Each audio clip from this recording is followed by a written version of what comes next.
You said it before. Oh my, that is living.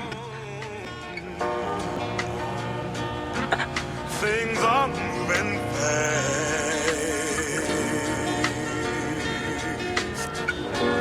Hold on tight and you will.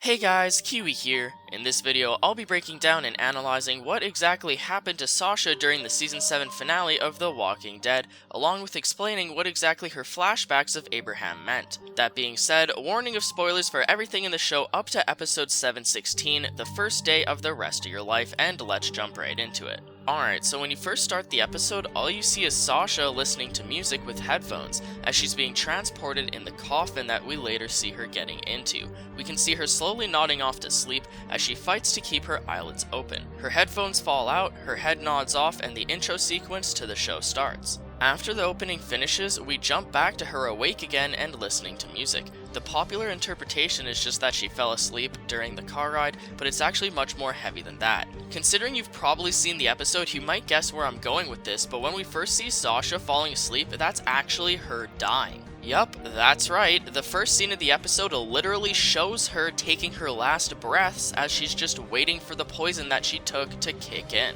Instead of just closing her eyes and trying to fall asleep, she's fighting to stay conscious until the very last moment. As we keep jumping back to her during the entire episode, she's thinking back on her memories and trying to make the most of her final moments. I can only imagine Sasha's potential anxiety from taking a poison pill and just waiting a half hour for it to kick in, and that being said, during Sasha's final moments, I definitely don't blame her for thinking of her final moments with the person that she truly loves, Abraham. This of course brings us to all the flashbacks of them that happens throughout the episode as well, and let me just say that I was so happy to see Michael Cutlitz back in the show again. The flashback sequence is actually set up during the day that everyone takes Maggie to the hilltop. This day of course ended at the Season 6 finale with them being trapped by Negan on the road, resulting in the Lucille lineup during the Season 7 premiere. That being said, we see Abraham waking up Sasha as she's passed out on the couch from one of her night shifts patrolling the walls of Alexandria. So as Abraham wakes her up, he starts informing her that there's something wrong with Maggie's baby. He mentions that Rick doesn't know yet, but he wants to go with him. I know you're pulling late shift and you want it tonight, so I didn't want to wake you up. Maggie's in trouble. What? Something with the baby. Rick's taking her to the doctor at Hilltop. He doesn't know yet, but I'm going with him.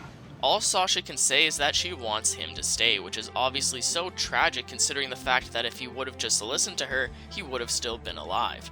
So why exactly did Sasha tell Abraham not to go? She had no way of knowing that he would run into Negan, so what made her say this? Well, the next time we cut back to the scene, Sasha explains that she had a bad dream where both her and Abraham died. It was before the zombie apocalypse and they were swimming at a beach. Abraham apparently went under and never came up, so Sasha tried finding him herself, resulting in her starting to drown as well. Now this could be used as some sort of metaphor or analogy for Sasha becoming depressed after Abraham's death in Season 7, with her just drowning in her sorrows, wanting to kill Negan no matter what, but regardless, the dream obviously caused her to try and convince him to stay instead of go on this run with Maggie.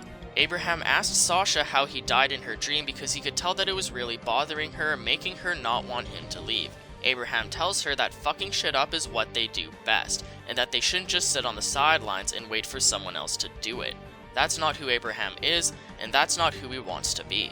Sasha was just so worried about Abraham going out on this mission because her dream felt so real and she had just started dating Abraham, so the idea of ending it was already so incredibly scary for her. She even mentions that Maggie's got to take care of herself, impulsively putting herself and Abraham above everyone else. Abraham stops Sasha in her tracks to call her out for how she's feeling, considering that calling out bullshit is a characteristic that Abraham apparently loves about Sasha. I like the way you call bullshit. So let me return the favor. Abraham knows her well enough to know how she's feeling and why she's feeling it. He knows that she's just worrying about him, not thinking about the bigger picture like she normally does. He knows that she instantly feels horrible guilt for even putting someone like Maggie underneath them, and Abraham implies that if their entire group of survivors were to line up to die, that they should be the first to go because they're always fighting and sacrificing themselves for someone else. It really reminds me of Rick's speech to Michonne back in episode 712 about how they're fighting for more than just themselves, they're fighting for a future for everyone they know and care about. It's always someone else, and that's what Abraham is all about. What we did back there, what we're doing now, making a future for Judith, for Glenn and Maggie's baby, fighting the fight. It's not about us anymore. It's about a future. We lay our big meaties across the chopping block ahead of someone else's. It's always for someone else.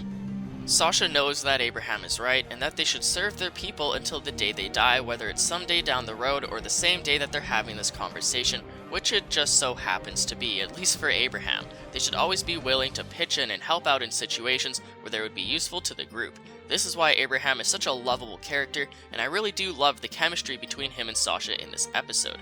Sadly, it's probably the last episode we'll ever see him in, considering that they're both dead now. It's crazy how Sasha had that conversation about her dream to Abraham of him dying the morning of his actual death, or rather murder. But bottom line, it's so honorable of them to show us and prove to us that they would have still done the same thing even if they knew each other's fates all along like we do watching this flashback now. What do you guys think about all of this? Were you as happy to see Abraham as I was? I'm really glad that they brought him back on the show, and goddamn does he ever act incredibly happy and charming during this episode, just bringing on the feels, am I right? Anyways, leave all of your opinions or theories in the comments section below, or even leave a like on the video if you enjoyed anything I've said today. Feel free to subscribe for more Walking Dead content, but that's pretty much it for the video, guys. Thank you all so much for watching, and until next time, I'll talk to you guys later. Peace out. You said it before. Oh my, that is living. You're an idiot. I never said otherwise.